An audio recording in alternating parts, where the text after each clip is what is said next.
Yes, I agree. We gotta take care of our PCs.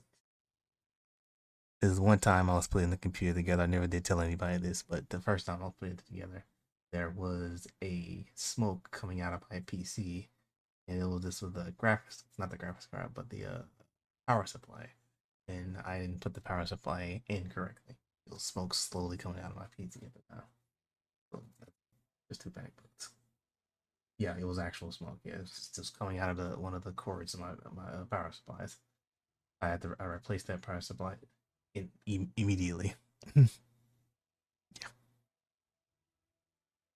it was just coming out of the power supply, but that was just me not plugging it in correctly. It was just that was my mistake, but I learned.